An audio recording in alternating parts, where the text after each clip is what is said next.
Superior gluteal nerve, it's kind of like a nerve that runs kind of almost horizontal to the ground. It goes from the sacrum over and it innervates the glute medius, glute minimus, and the TFL. So our lateral hip stabilizers and our TFL, and so many people have TFLs that are like quote unquote tight or hypertonic, and treating the superior gluteal nerve can be huge to improve the tone of the TFL, and that is just very powerful throughout the whole leg for hip flexion, hip extension, hip abduction. Like, it's very powerful. I love to use the cup in this area. You can do a skin stretch, you can do the dynamic cupping, you can do self massage or like any sort of massage. I wouldn't massage right on the nerve though. I kind of would go to the around it, and you'll know you're right on the nerve, especially if the nerve is tight, because it sort of creates a divot in the skin. Like, it really like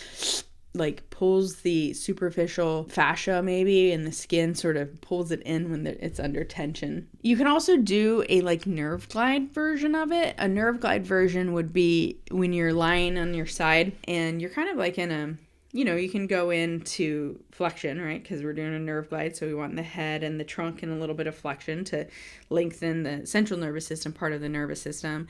And then remember that nerve runs horizontal, and so you're going to take the leg and you're going to dip the knee down to like touch the floor. This is going to bring the leg in hip adduction and internal rotation, which is maximizing the length of that nerve.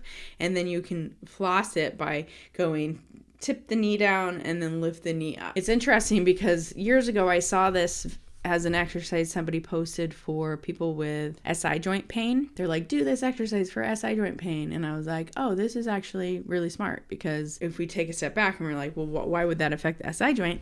Superior gluteal nerve is one of the 5 nerves that innervates the SI joint. And so it can influence sensation of the SI joint quite a bit and often mobilize an SI joint that's not moving.